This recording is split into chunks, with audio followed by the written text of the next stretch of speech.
third installment of the COVID at-home workout series. Hopefully we only have a couple more weeks of this. So anyway, here we go. We got a nice quick one, you guys. 15, 20 minutes. Probably allow yourself about 20 minutes into the day for this. First off, we'll start with a 5-minute warm-up. What we're looking for here is just cycle through these here for 5 minutes. So aiming for probably 3 or 4 sets. 30 single under. So what that is you're gonna grab a skipping rope, if you have one, and a single under is literally just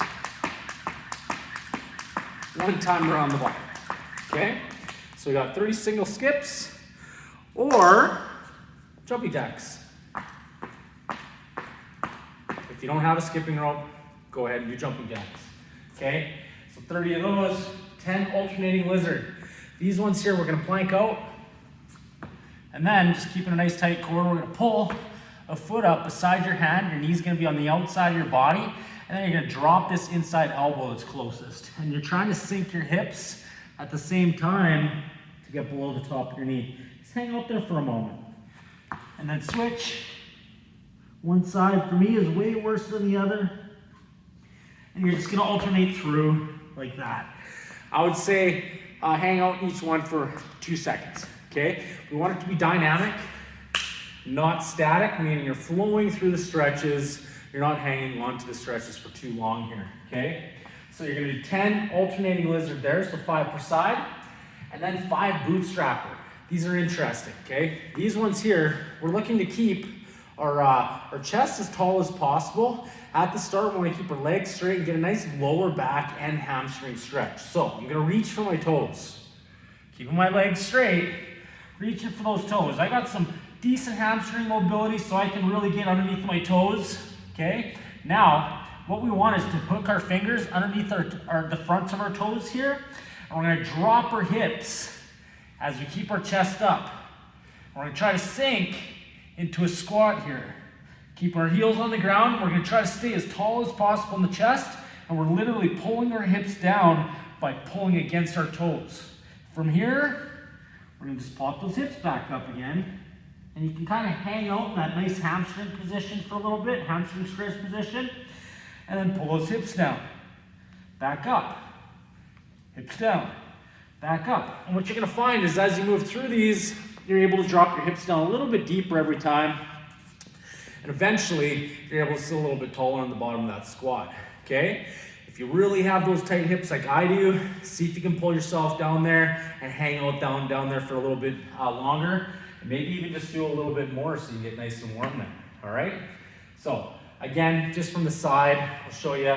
We're here, keeping that chest up, drop the hips down, stay as low, stay as tall as possible, pull, up, pull, up. All right? Okay, so that's our warm-up, you guys. Set that clock for 5 minutes, 30 single under or 30 jumping jack, 10 alternating lizard, that's 5 per side, and then 5 bootstrapper. All right? Then give yourself a few minutes to get yourself nice and ready for the workout here.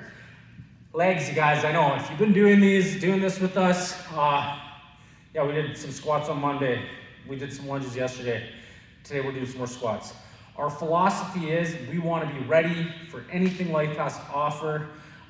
You never know when you might have to use the same body parts for weeks on end.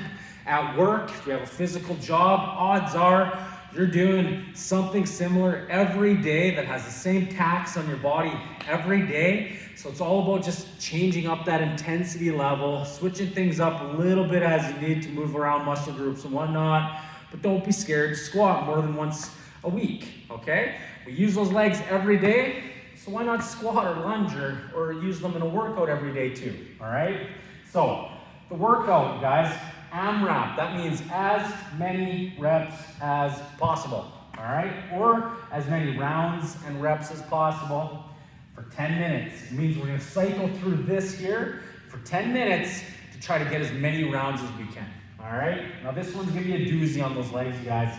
30 goblet squat, 60 double under. That's what we're gonna do. You're gonna cycle through that. Finish those 60 double under, you go back. Still have time left in that 10 minutes. You do the goblet squat again, 60 double under. You just keep on doing that back and forth until 10 minutes is up. And then you would like to log how many rounds you got completed in that 10 minutes, all right? Now let's say you get 5 rounds done, and then you're on your 10th goblet squat, and boom, time ends. That means you would have got 5 rounds plus 10 reps if you finish that last goblet squat, all right? So that's kind of how we go about this, and that level of intensity is dictated because we're trying to get as much work done in that 10 minutes as possible. Okay guys, so 30 goblet squats, 60 double under for 10 minutes. Here's our goblet squat. A little refresher. I think we did these on Monday. Hold a kettlebell like that, or like that, by the horns, or you can grab a dumbbell, or any weight that you have in the house. Grab a milk jug, grab a water jug, grab something, a can, whatever it is. We want to hold it up just like this. Now, I want you to try to keep it, just let it sit on your elbows or on your arms like this, okay? Don't hold it up here in front of you. Now, what we're gonna do is, we're gonna squat with this weight just in front. What's gonna happen is it's gonna wanna pull us forward and down. So we're gonna have to stay really tall and keep that core engaged, stay as tall as possible. We're gonna go down, knees out, heels on the ground, chest up. We're gonna do that 30 times, all right? Again, just from the side, keeping that chest up. Now, if I'm somebody that needs to fall forward or have trouble with my depth, I can hold this dumbbell out in front just like this, and that's gonna allow me to sit back onto my heels more without feeling like I'm gonna fall backwards. So use that as a counterweight so you can sit back. All right, so 30 goblet squat. Then we have the infamously frustrating double under. This is something a lot of people struggle with. I have substitutes for you if you don't have these, okay? But I'll do my best to give you guys a little demo before I show you those substitutes. 2 times around the body with every jump.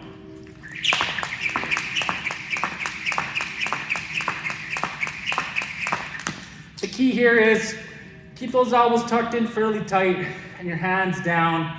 Rotate through the wrists, not the arms, not the shoulders. You might have a little rotation through the elbows. That's okay. But we just want to keep it super tight, super fast, and find that timing, okay? If you don't have double unders, what you can do is something we call penguin jump. Put your hands to your sides, and you jump and clap twice every time, just to mimic the rope going around us. Okay, that's one thing. Or you can do 90 single unders, just regular skipping, or do 30 jump or 60 jumping jack instead of the 60 double under. All right, cycle through that bad boy for 10 minutes. And then I recommend giving yourself a little calf stretch. Stretch these bad boys out, or else they might be a little bit sore tomorrow. Okay, guys, have fun with this one, and I'll be back tomorrow. All right.